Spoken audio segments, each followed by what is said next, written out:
Welcome to, where are we? Orange Coast Unitarian Universalist Church. It's a new year, I gotta check and make sure. My name is Jolene Ibanez, and I am your worship associate today. I am joined by Reverend Sian Wiltshire, our minister. Jacob Swetland, our director of music ministries, is out today, so we are being led today by Susan Shaw and Amy Tompkins. We have Karen Magoon Pearson here today. There she is, our director of, you can give her, yeah. Director of Religious Education for Children and Youth, and we are all here to welcome you here this morning. We would also like to recognize the many volunteers that have helped to put this service together today. We respectfully recognize that our church property rests on Ahachiman and Tongva land. As Unitarian Universalists, we have many different beliefs, but we are one loving community. We are bound together, not by a common set of rules or beliefs, but rather a covenant. A covenant is a promise that whatever our beliefs, we accept one another and we encourage each other in spiritual growth. We affirm that all life has inherent value and that all existence is interconnected. We strive for justice and compassion in our deeds and relationships, and we are committed to creating a welcoming community without regard to the traits that sometimes divide people. To our roomers, we invite you to silence your cell phones. I don't think I did. For our Zoomers, we invite you to say hello in the chat. I want to extend a special welcome to visitors. If you're seeking a spiritual home, we hope that you will find it here. Later in the service, we will have an opportunity for you to introduce yourself if you'd like to do so. We begin our worship with the lighting of our chalice. This morning, I'd like to invite Corey Brown to light our chalice. Now, he is a born UU, dedicated in 55 in the Valley. And he joined us here at this congregation in 1991. As he lights our chalice, let us join together and say in your unison affirmation, love is the spirit of this church, and service is its law, to dwell together in peace, to seek truth in love, and to help one another. This we affirm together. Please rise in body or spirit for our opening song.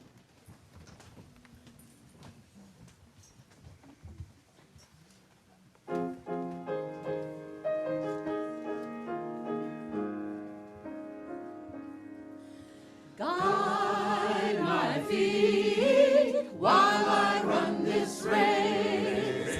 Guide my feet while I run this race. Guide my feet while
O God, Goddess, grant me love, and please make it simply difficult. Make it crack and melt the hard places where I'm so sure of myself. And make it stiffen and enliven the weak places where I am uncertain, ignorant, and secretly afraid. And please make it horribly inappropriate. So I must really know you in myself, myself in you, forced to give up everything that is not love, because it's so hard to do it willingly. I pray this knowing it will ruin me. Let me be ruined by love, so that I may come back to you without pride or stupidity or pretense or opinions or any sense of separation, stripped like a lover, hungry and ecstatically full, all at the same time.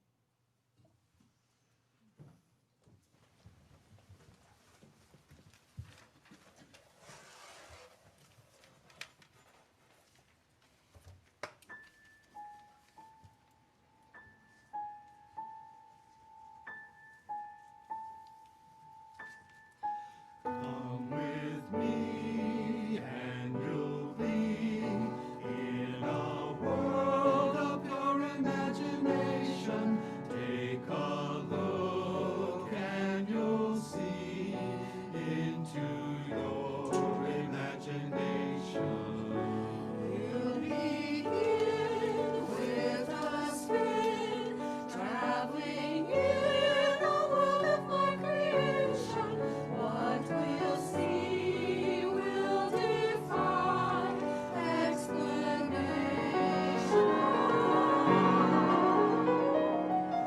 If you want to view paradise, simply look around and view it. Anything you want to do it. Want to change the world?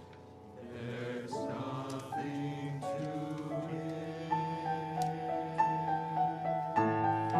There is no life I know to compare with your imagination. Living there, you'll be free if you truly wish to be.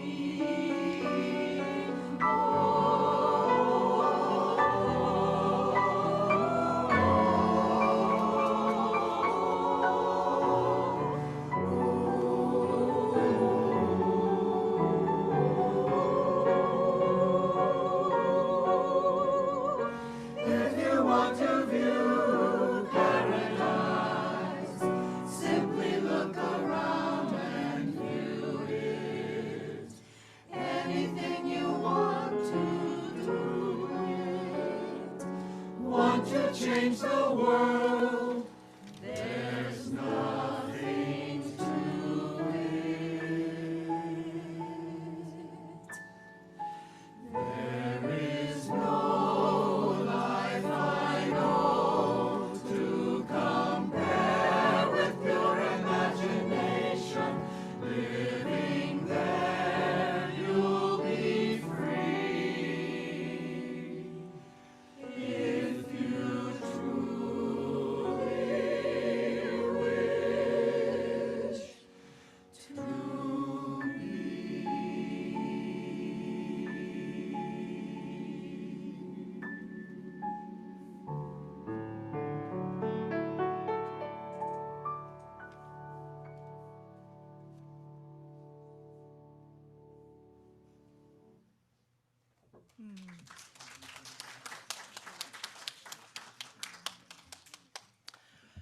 So let us this morning use our pure imagination to imagine that once upon a time there was a beautiful and powerful tiger, like maybe the one that we see coming up here any minute. There we go, there we go. All right. Well, one day this beautiful and powerful tiger was captured by a very mean and cruel person who put her into a cage. And the man kept the cage in the jungle not far from his house, and every day he would bring out a small bowl of water and some food for this poor lonely tiger. And sometimes the tiger would see her own reflection in the bowl of water, and when she would say, "Oh my, I must be a beautiful tiger." But when the man heard her say this, he would lie to her and tell her, "No, you're not a beautiful tiger. You're very ugly. You're a pitiful creature." And sadly, the tiger would believe the man. Some days when she ate her food, she would walk back and forth in her small cage and feel energy and power moving through her body, and she'd say, "Oh, I must be a powerful tiger." But the man again heard her say this, and he'd lie and tell her, "No, you're weak and puny. You are a pitiful creature." And of course, sadly, the tiger believed him. Then one day, the man was nowhere around. A lion happened to walk by the cage, and the lion saw the tiger inside and spoke to her and said, "Oh, beautiful and powerful tiger, what do you do lying about in that cage?" "Don't make fun of me," replied the tiger. "I know I'm neither beautiful nor powerful." "I'm not making fun of you," said the lion. "You are surely the most beautiful and powerful tiger I have ever seen. I was only surprised to see you lying there when you're clearly strong enough to break out of this cage." You really think I could break out of here?" asked the tiger. "Quite easily, I would think," said the lion. The tiger was not so sure at first, but she'd been told so many times that she was weak and pitiful. But suddenly it seems like she kind of had some energy and strength moving through her body, and she began to pace back and forth in her cage, and then almost without thought, she leapt against the cage door, and it flew open without any resistance. Outside, she was sort of like, "Whoa, this is amazing. That cage didn't even have a lock on it. I spent much of my life stuck in there, and the door wasn't even locked." The lion looked at her with his soft brown eyes and said, "Those kind of traps don't need locks, for it is the lies we believe in that keep us in our cages, and it's the truth that will set us free." That is our story for today. I'd like to invite Karen Magoon-Pearson up here to light the children's chalice. And when she does so, we will then sing our wonderful children and teachers out to their religious education classes.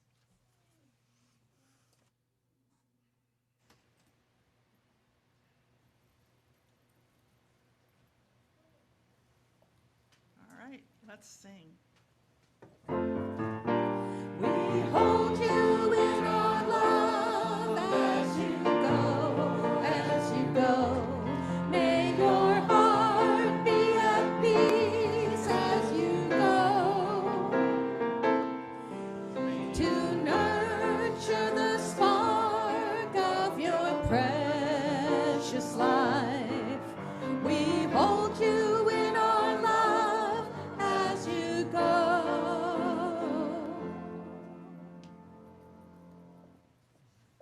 Well, Happy New Year, everyone. I know it's a little bit late, but I think we're still there, kind of in that New Year time. I think that this is going to be a year full of adventures, hopefully, and health and joy for all of you. Yeah, fingers crossed, right? Now, it's a fresh and shiny new year, and it makes us maybe all think about new goals, maybe resolutions.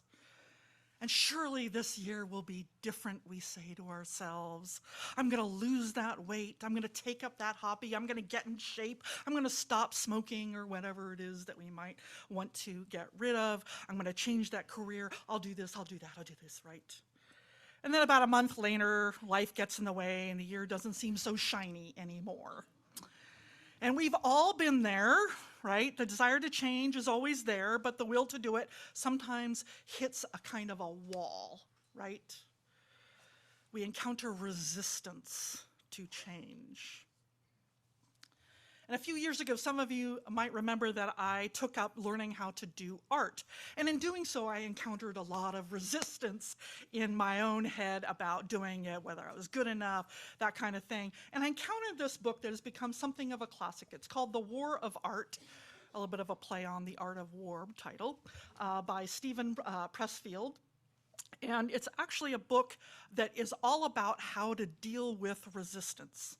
Not just creative blocks, but any type of resistance that we might have, resistance to getting in shape or whatever it is. And because resistance is the bane of existence of just about any person who wants to change or grow in any way, this is a great book in many ways. It's become incredibly popular. And of course, that resistance, it pops up almost immediately, voices that tell us that we're not good enough, we're not creative enough, we don't have the time, we don't have the talent, whatever it is.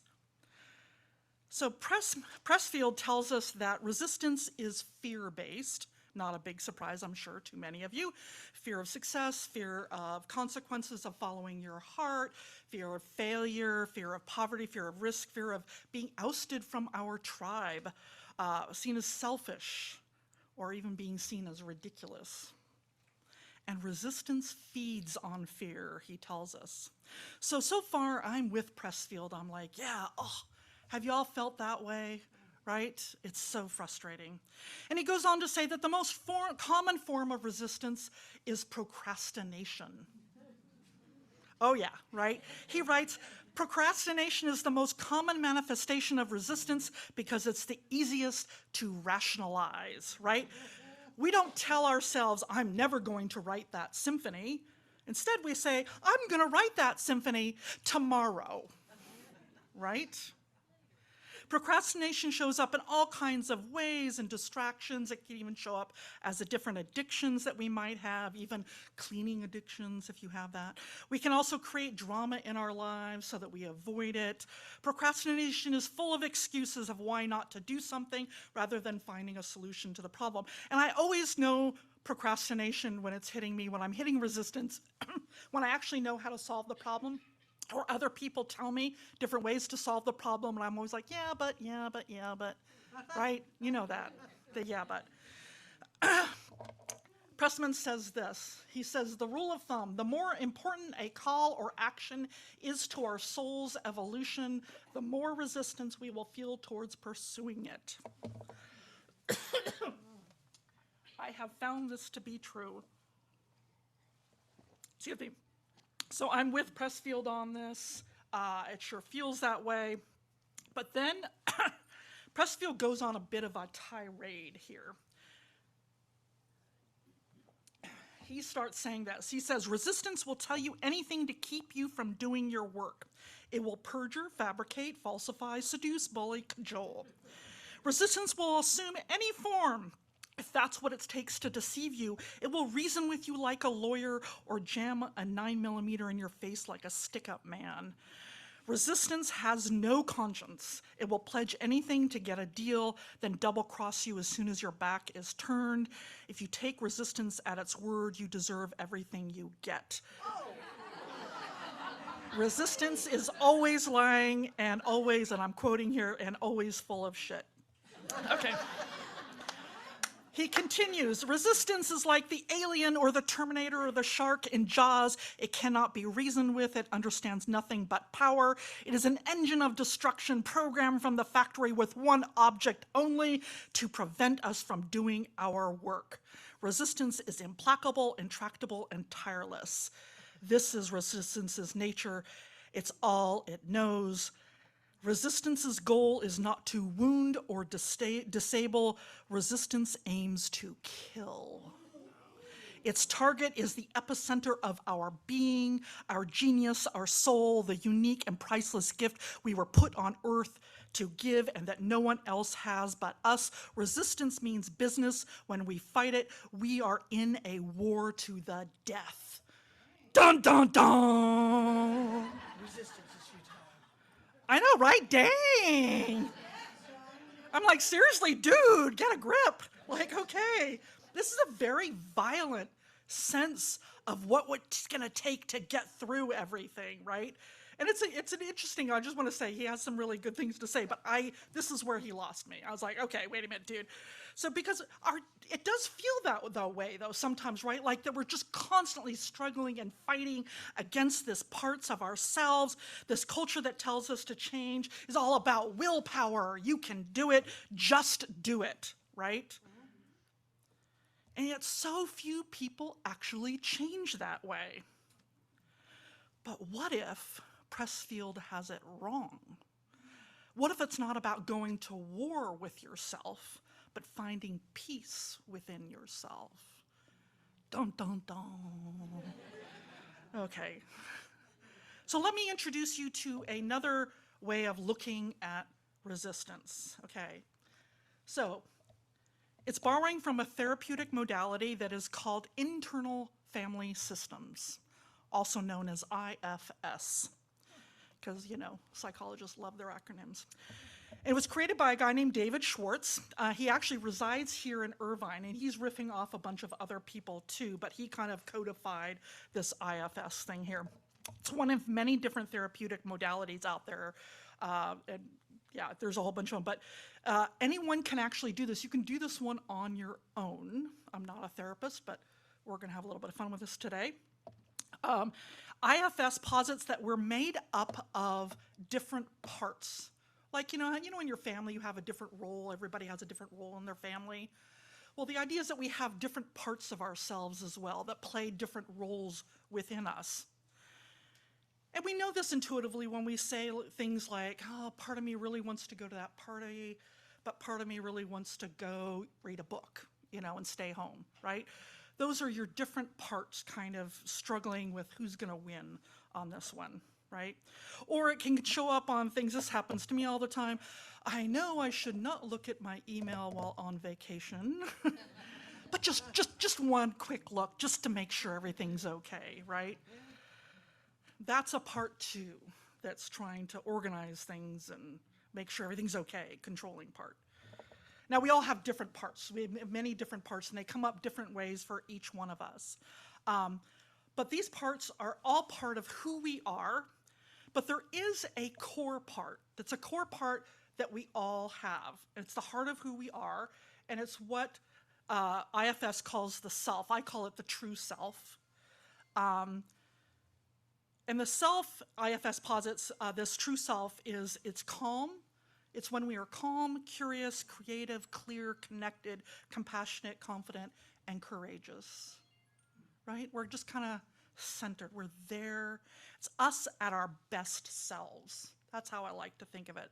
And that's who we are at our core. And this is a very spiritual concept, right? I mean, if you're a Buddhist, this is about the Buddhist within. If you're Hindu, there's the Atman. In Christianity, we talk about our soul. And I've always liked the term true or higher self. That's just something I prefer to do it. It's when I know I'm at my most compassionate, my best.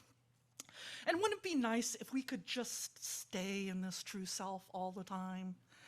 But the reality is that we've grown up throughout our lives. We encounter traumas, and they're not big T traumas, not a lot of the time, hopefully not for everybody, but we also encounter little t traumas, right? Challenges, and of course we learn different coping mechanisms for them. And these coping mechanisms are called our parts in IFS, these different parts of us that cope with different things, different aspects of our personality that's not the core. And they help us deal with our lives. So there are two main types of parts. There's kind of subparts within that, but there are two main types of parts. And the first are what are known as protectors. These protective parts that try to keep us safe by controlling other parts of us and even our self, our higher self. They all control people and situations, and sometimes they're very reactive, can show up in harmful behaviors such as rage or addictions, that kind of thing. It's often when we overreact at things. So they're called protectors. And what are they trying to protect? These are called the exiles. And exiles are vulnerable parts, often parts of us that happened to us when we were young, not always, but often, that hold trauma, hurt, or fear, or shame. They're hidden away so as not to overwhelm the system and to keep them safe. And that's the protector's job, is to keep these vulnerable parts safe. And part of the job of IFS is figuring out what are those exiles, how can we get the protector to release their protective stance around them. Okay, you guys with me so far? Okay, now we all have parts, and they might be similar to each other, but our parts are unique to each one of us. And our parts are either protectors or exiles beyond the higher self. Most of the time we can become aware of the protector, but it's hard, as I said, to uncover the exile. So let me give you an example, okay, from my own life of a part I noticed. And I started working with in the last month or so when I knew I was going to be preaching on this. And I thought, well, okay, I better start actually, doing what I preach. So this summer, I started walking a lot because I was getting ready to go to Scotland, right? And I knew I was going to do a lot of walking. So this summer, as I was taking my 3-month sabbatical, I started walking during the mornings and everything. And I got in reasonable shape for my time in Scotland. And I swore that when I got back, I was going to continue walking every morning, right? Yeah, I've been there. Okay, yeah. And I wasn't like going to do like a long walk, just like 30, 40 minutes around my neighborhood. I would be fine, right? And I started doing that. But slowly as I came back to work, my good intentions all went to heck, right? I mean, I'm hiring new staff. We have the new sanctuary we're building, pastoral care to catch up on. I have a new intern. All the excuses in the world not to do it, right? And now I know, right? I know, like you all know, that walking is good for us, right? I mean, I know it's good for my mental health, my physical health, and my spiritual health, right? But that resistance starts kicking in, and it's my organizer. I call it my organizer part that kicks in, and this is a protector, and it starts telling me, oh, I'm too busy. I really have no time to do this. I have to get to work. I'm not being productive when I'm walking. Oh yeah, I see some heads nodding. Yeah, you know that one, right? I'm not being productive. People are counting on me. So I started remembering this modality of IFS and starting rather to figure out how, trying to force myself to go out and do 4 walks. And I decided to then do a meditation around this and go, okay, I'm going to center myself, right? Get to that good place where I know I'm calm and curious and creative, connected, centered, compassionate, all of those things, my best self. And then I started asking, as in kind of in a meditation, asking that protective part, what's going on here? I got curious. I think curiosity is one of the best spiritual practices we can ever have. So I said, what are you trying to do? What does this mean to be unproductive? Who are you trying to protect? And this organizer part, as I'm going through this, is protecting the child that only got praise when she did things, when something was productive. And instead, she got yelled at for reading, for doing nothing when she was reading, and told to clean her room. Because reading anytime sitting down was not productive, right?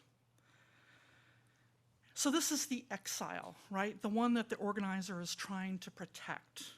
So I asked this exile, I said, well, how do you feel about this hurt that you got because you were told you weren't being productive?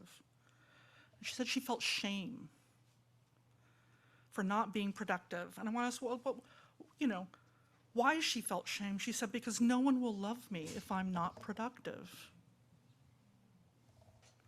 No one will love me if I'm not productive. When I asked her how old she was, she said about 10 or 12. I told her I was a lot older now. And I don't need to be productive to be loved for who I am. And I had people who loved me no matter what I did or didn't do. And I talked to that protector part and asked, what would it do if it didn't have to protect this exiled part anymore? And I felt this big sense of relief, like, oh God, that would be so great. I don't have to feel protective. I don't have to constantly nag you. So walking through all of this helped me through the resistance of finding the time to take a daily walk. Now, don't get me wrong, this doesn't happen overnight. These sort of meditations can be continued and kind of generally nurturing and everything like that, but I am walking every day now, so yay me. But these conversations, I think, are very important to get at the heart of what's going on. And it seems like kind of a weird thing, like you think if there's different parts and child parts and, all that thing. It's a little woo-woo, right? Like, I get it. But remember, pure imagination is part of what helps our brains heal. Using this way of understanding ourselves is a way to get to that kind of healing. Now, here's the thing about these parts. I couldn't function without them, really. There is, in fact, there's a whole book that says there are no bad parts, right? I love my protectors. They do help me. The organizer part does make sure that I do a sermon, right? Every week that I'm up here, I got it done. I answer my emails and I'm ready for my meetings, Reminds me to set an alarm for that meeting because you're going to get caught up in the emails if you don't, right? So there are no bad parts. The idea is that these protectors are trying to help us. They're not at war with us. They're trying to protect. They're trying to help us. They care about you. They may show up as bad behaviors, but they're doing so to protect those exiles, those hurt parts of yourselves. And they are also often inappropriate, no longer needed. And so we need to use our true self, our curious and compassionate self, to heal that exile so that it no longer needs a protector. But it doesn't mean you're going to get rid of all of them, particularly the protectors. They do a really good job in helping us deal with the world. So I think that one of the best ways to think about our parts and how they all work together is think of yourself as part of an orchestra, right? And the true self needs to be the conductor, okay? It helps all your other parts play well together. So say you had a French horn player and they want to rule the orchestra. Maybe they play really loudly, right? Now, they might be an outstanding instrumentalist, but if they do play too loud or they try to direct the orchestra, it's kind of chaos, right? Or really annoying at the very least.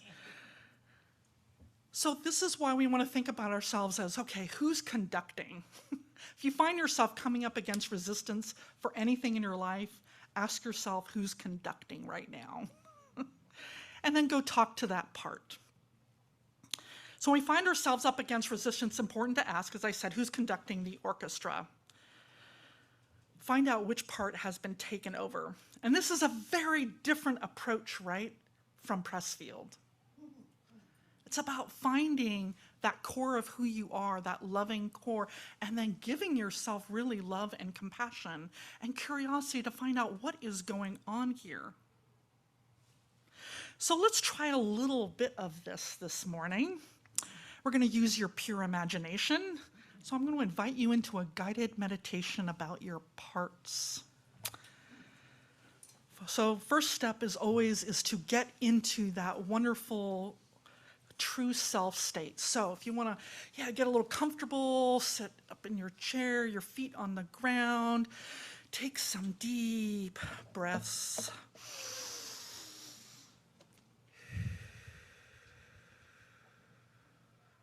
Let your body relax as best it can.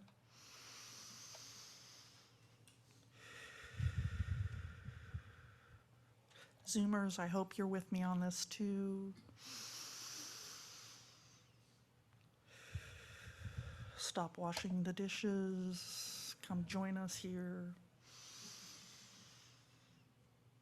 All right, I want you to recall a time when you remember that true self, that time when you felt calm and centered, curious, clear, connected, confident, courageous.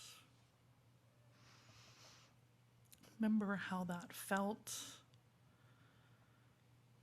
and how that felt throughout your whole body.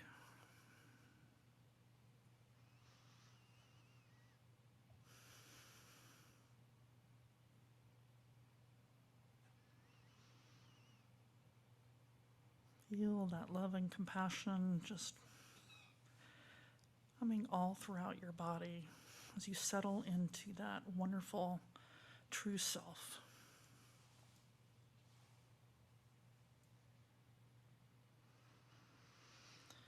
Then I want to invite you to think of a place where you are meeting resistance, a part of you that is causing some difficulty.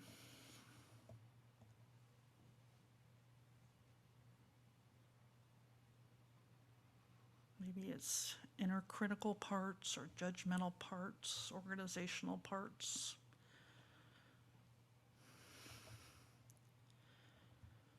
You'll know it's a part when you keep procrastinating.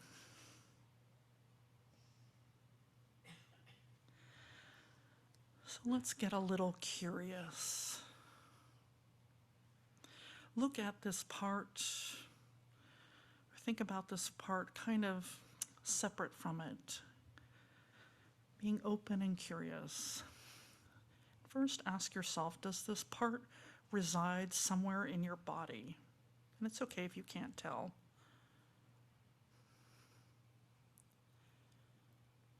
See if it resides somewhere in your body. Or maybe it has an image that comes to mind about what that part looks like. Sometimes it can look like a person, and sometimes, like for me, like literally a wall or a fog or something. For some of you, it might even be a sound. And your part will be unique to you.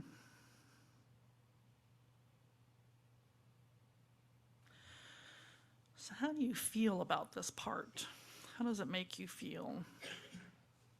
Frustrated or angry or fearful or numb? How do you feel about this part? And again, just observe this part for a little bit.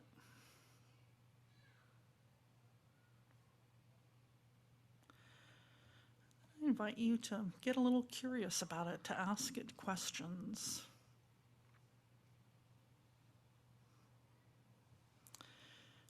Is it protecting something, a younger part of you? What's it doing?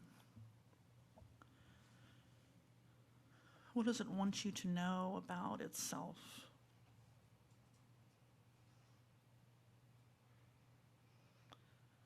And let the answer come in whatever way it comes. Trust yourself, your intuition.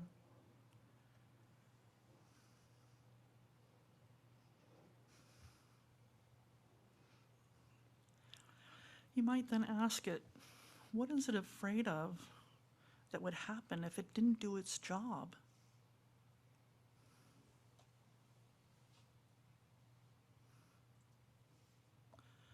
What if it didn't do its job?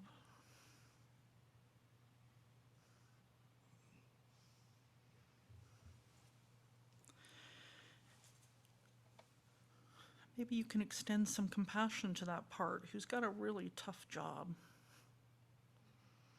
And can you understand what it's trying to do without judgment?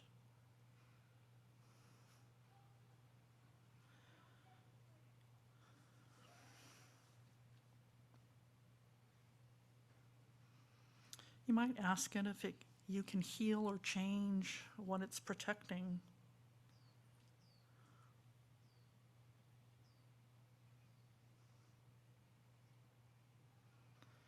You might see if it'll show you what it is protecting.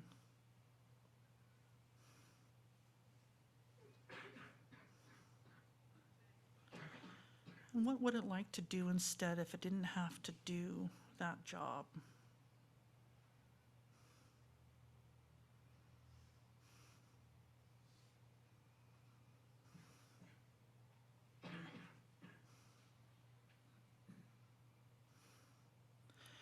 You might ask it, how old does this part think you are? And If you're told you're a little bit younger, you might let it know your true age.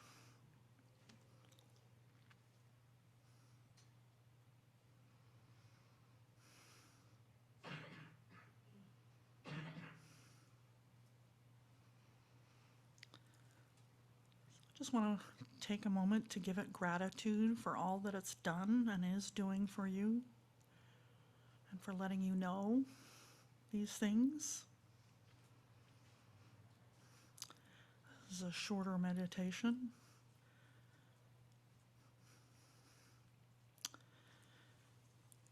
And now, when you're ready, feel free to come back into yourself. If you can, still be curious and open. And when you're ready, you're welcome to join Amy in singing.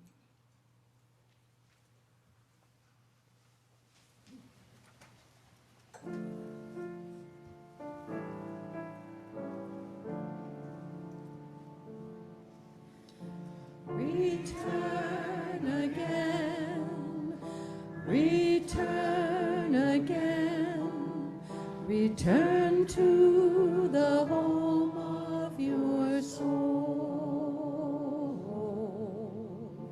Return again, return again, return to the home of your soul.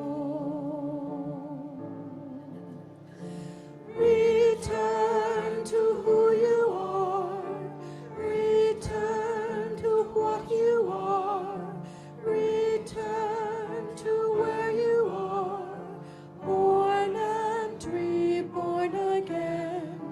Return to who you are, return to what you are, return to where you are, born and reborn again. Return again, return again, return to the home of your soul.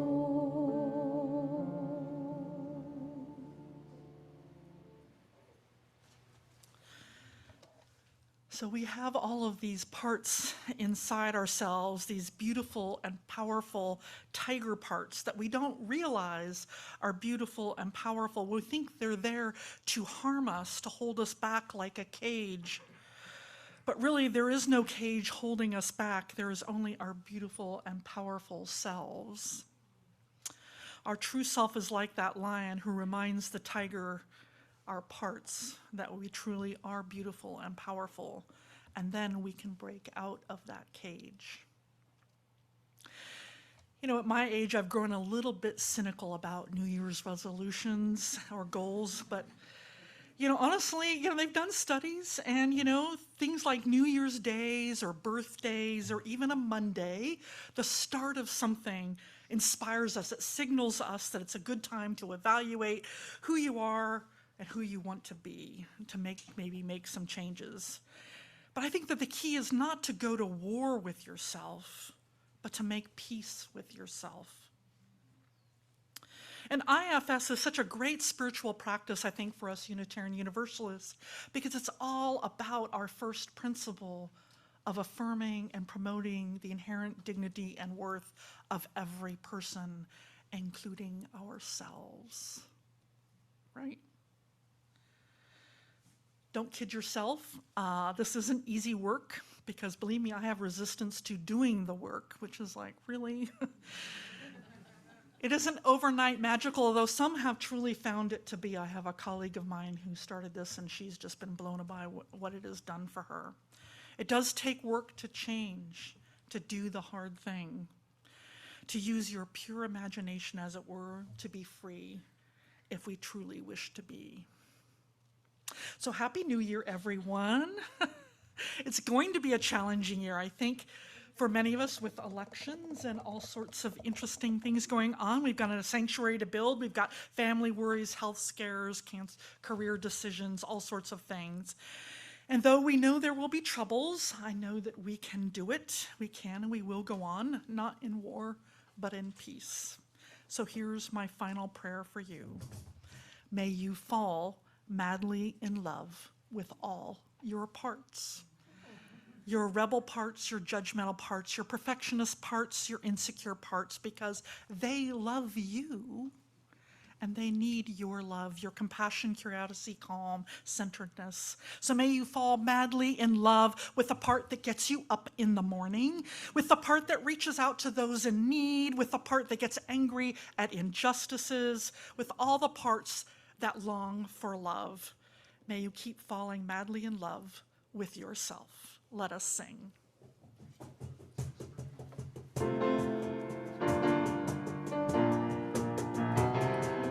Though days be dark with storms and burdens weigh my heart, though troubles wait at every turn, I know I can go on when sorrow heals my heart and burdens make me strong. The troubles wait at every turn. I know I can go on. And though the journey is long, the destination is near. The troubles wait at every turn. I know I can go on.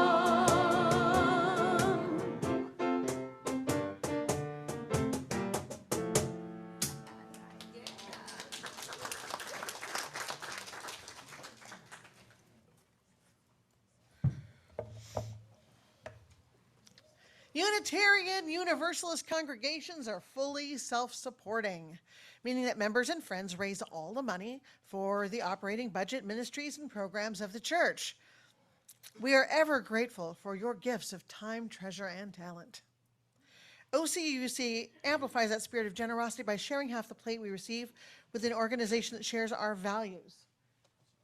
This month, as every other month, we are sharing with Stand Up for Kids Orange County.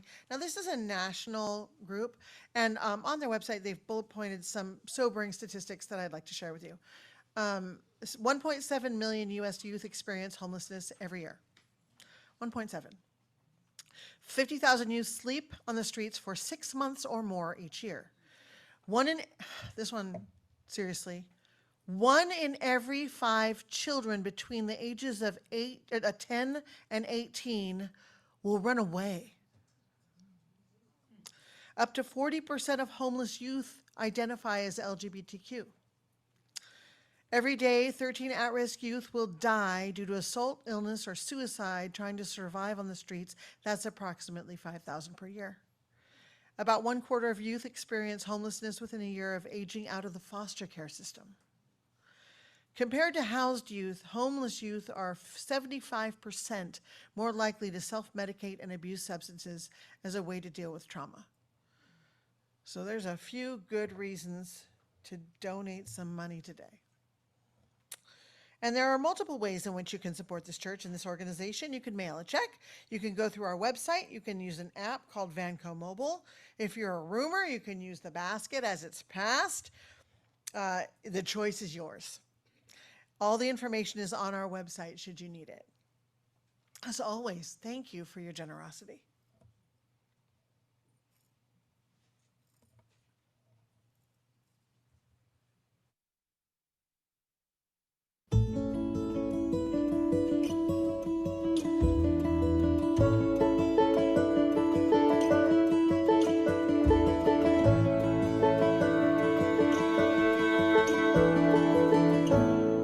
There at the table with my head in my hands, a column of numbers I just did not understand.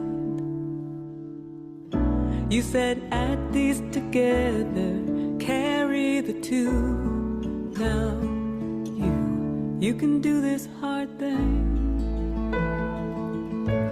You can do this hard thing. It's not easy, I know, but I believe that it's so. You can do this hard thing. At a cold winter station, breathing into our gloves, it would change me forever, leaving for God knows what.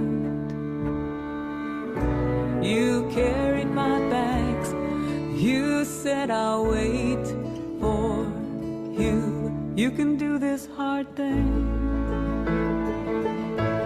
You can do this hard thing. It's not easy, I know, but I believe that it's so. You can do this hard thing. Late at night I called, and you answered the phone. The worst it had happened, and I did not want to be alone. You quietly listened, you said we'll see this through. You can do this hard thing. You can do this hard thing. It's not easy, I know, but I believe that it's so. You can do this hard thing.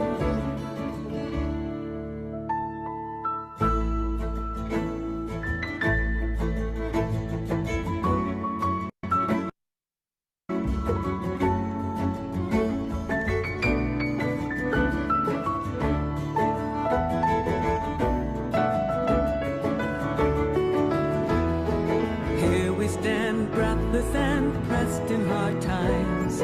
Hearts hung like laundry on backyard clotheslines. Impossible just takes a little more time.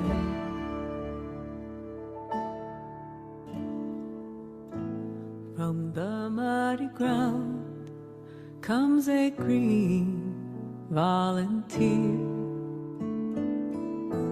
In a place we thought barren, new life appears. Morning will come whistling some comforting tune for you. You can do this hard thing. You can do this hard thing.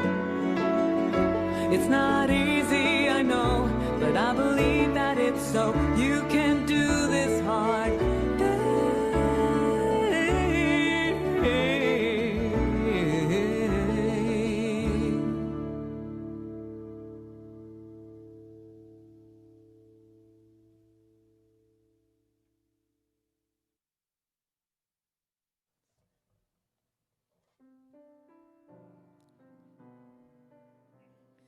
We gather together, we gather as one, for peace, love, and justice for everyone.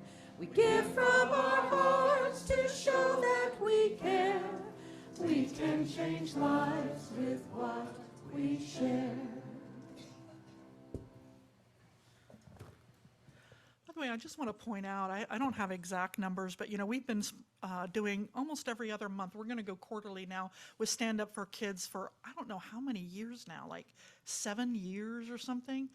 We have managed to give them tens of thousands of dollars that have made a huge difference in the lives of these kids.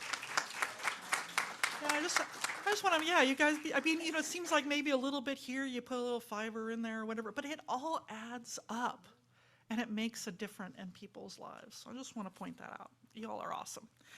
All right. Well, now is that time when we honor the important events and people in our lives in this ritual that we call Joys and Sorrows.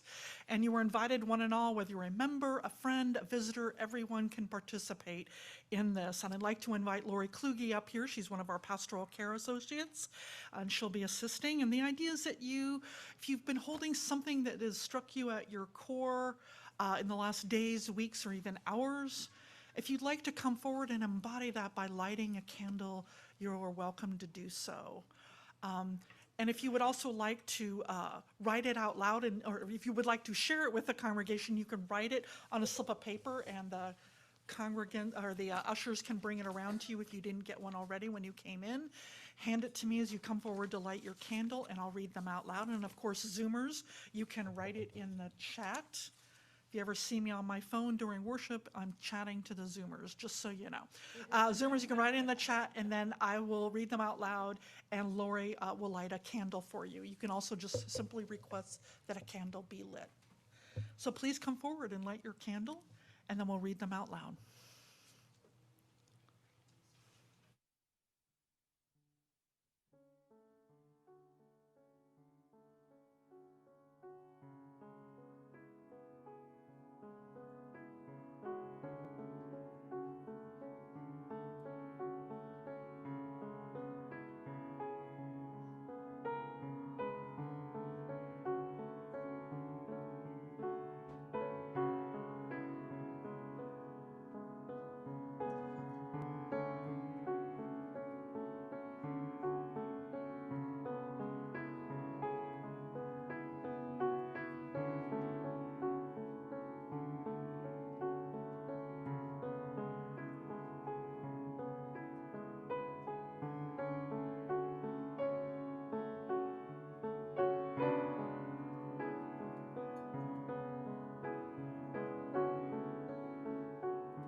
Read those online first.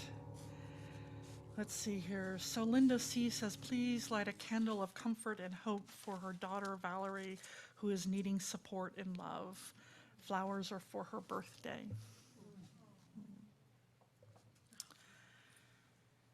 And Don M., this is so sweet. He says, a candle for his darling Sandra, who continues to heal from her fall before Christmas. Yeah. And Sarah H., all the way down in Atlanta, Georgia, she would like a candle of joy lit because she adopted Nellie, a 2-year-old golden doodle. She says that she joins her other dog, Fiona, who is a Scottish Terrier, and she said she's a sweet baby. So I love it, golden doodle. And I want to see pictures of these together, Sarah, just saying. And Peggy would like a candle of gratitude lit, she says, for her son Daniel, who pushes relentlessly against my procrastinations. Annoying, but I now know it comes from love. There you go. Yeah, sometimes our parts show up as family members, yes. Let's see. And then Kathleen M., she lit a candle. She says, for a candle of joy, she says, Merry Christmas to our friends who honor the Eastern Orthodox calendar, because today is their Christmas. So, see, we get to celebrate all year long. I think that's wonderful. All right. Let's see here. Alejandro lit a candle of sorrow and despair. He said, this past week I have felt overwhelmed with the state of our world and natural environment and hopes for the future. Thus I light a candle of hope. Thank you, Alejandro. Kathleen M. also says, please send healing thoughts to the mother of my Ukrainian house guest, Sasha. Her mother is hospitalized in Crimea for a deep brain hemorrhage. Ooh, that is not a good place to be right now at all. Oh. And Wendy Kay, who is our intern minister, she lit a candle of sorrow and healing. She says, please keep her family in your thoughts as they recover from COVID. So her husband and other people in the family got it. A lot of people got some crud over Christmas. If it was, Jacob is out today, our music director, and Sarah got it. Take your vitamin C. Okay. And Lori M. Lit a candle of sorrow. She says that her 46-year-old son is currently hospitalized for cancer and anemia this week. He had surgery yesterday. Oh my goodness, Lori. Oh, honey. Oh, and I know you lost your husband recently too. Oh, and Dave C., he lit a candle of sorrow too. It's the loss of a very close friend, Dennis Said. He fell on Saturday and passed away Monday. He said, maybe it's time for another fall prevention class. It's not a bad idea. As we get older, we lose our balance a lot more and our ankles aren't as steady. So yes, let's do that. And Susan S. lit a candle of sorrow, a former member of this church and former choir member, Elise Tapp. She lost her son in a car accident New Year's Eve. Said, please send your thoughts and prayers to Elise. Boy, this year is starting out kind of tough, isn't it? Yeah. And Sherry and Bob L. lit a candle. On Friday, Bob and Sherry were having lunch, and Bob lost use of his left arm, and then his speech began to slur. After many hours in ER, he was diagnosed as having a mini stroke. As you can see, however, he is completely recovered, which we are very grateful. Yeah, let's end on that happy note. Let's just keep it there. All right, let us hold in love all the joys and celebrations and all the hurts and sadness, whether they were spoken or remain silent in our hearts. Let our joys remind us to be thankful, our concerns remind us to hope, and our sorrows remind us to connect with one another.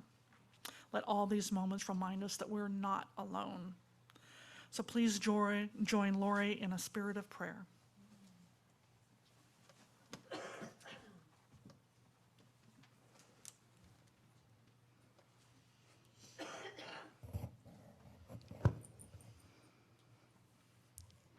By Rochelle Lamb.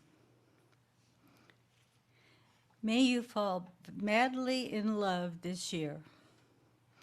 In love with someone who unhinges your tired trajectory. In love with a spouse of several years who might be aching for lightning. In love with demanding children and crazy relatives. In love with the particular pedigree of genius insanity that has perhaps claimed you in spite of your reluctance. And certainly in love with an animal, a cloud, a redwood, the wild. These at least once a day. May you fall in love with this fragile jewel of a world.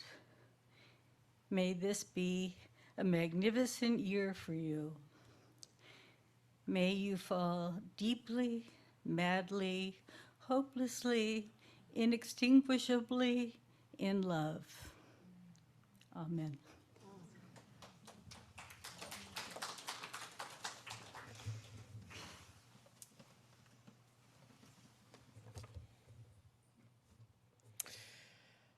Okay, I don't want to have to do this today. I'm having too good a time, but let us join together as we extinguish the flame of our chalice and say together, we extinguish our chalice, but not the light of truth, the fire of community, or the fire of commitment. These we carry in our hearts until we are together again. Thank you for joining us this morning. We are a congregation made up of people who all believe differently. And yet when we gather together, whether we are in the room or we are on Zoom, we make up one loving community. We need not think alike to love alike.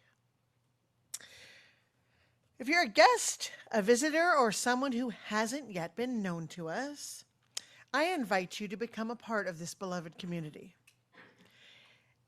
We encourage you to either write in the chat if you're a Zoomer, or if you're a roomer, to stand for a brief moment and tell us your name and where you're from, and our dear Amy will bring you a microphone so that our Zoomers can hear you too.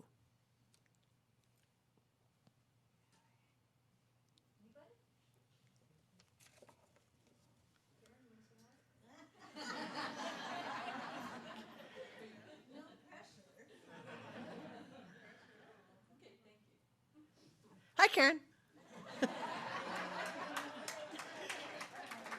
For the Zoomers, Karen's here today.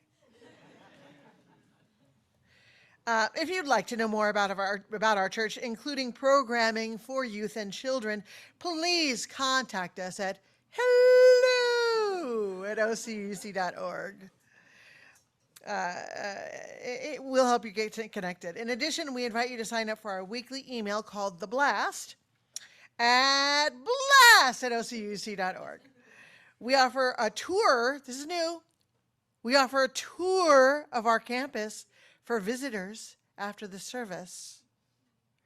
And if you're interested, you can meet Reverend Sean today, right over there by the door. She'll be holding a sign that says, it's behind you. Yeah, a magical sign, lovingly made by Sarah. This tour. And don't worry, stopping at the coffee is first. Speaking of which, it's a little windy out here today, so normally we have our coffee in the courtyard. Today it's in our lobby in the front of the church, front of the over there. Just follow the crowd and the wafts of coffee smell. Or take the tour. Yeah. Please reach out. We will help you get connected. All right. So we're going to start tours every Sunday for anybody who would like one. Anybody is welcome to come along. I thought it'd be kind of a fun thing to do because we got a lot going on in this place, and you wouldn't know that. Like, there's a huge kitchen right behind here that you might not even know about, and new sanctuary we're building, and all sorts of fun stuff. So the other thing I want to let you know about, we got two big things coming up right now. Finally, this fall, another thing I procrastinated on, sermon discussion groups are now starting again.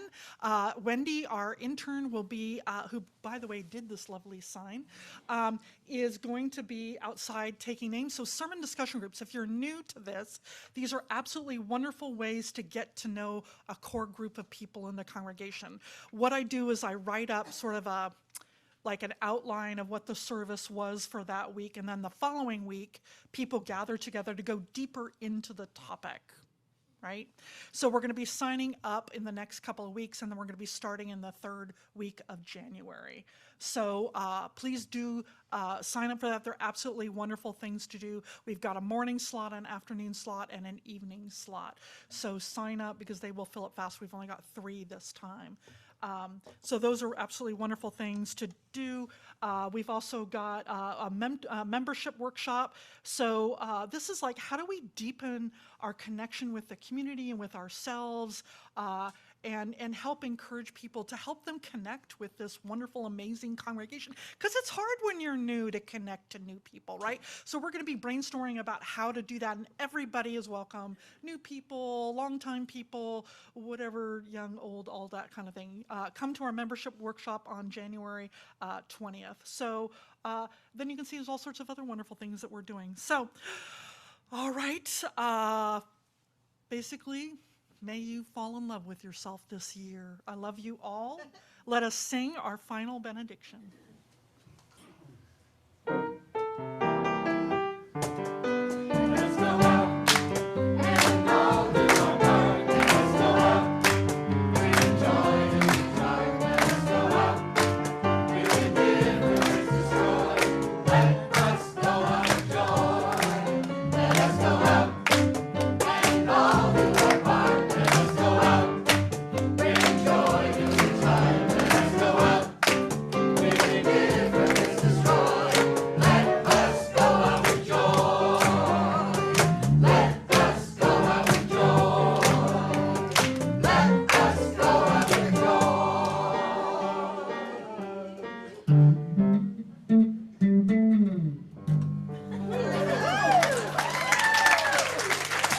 This service is over. Let our service continue.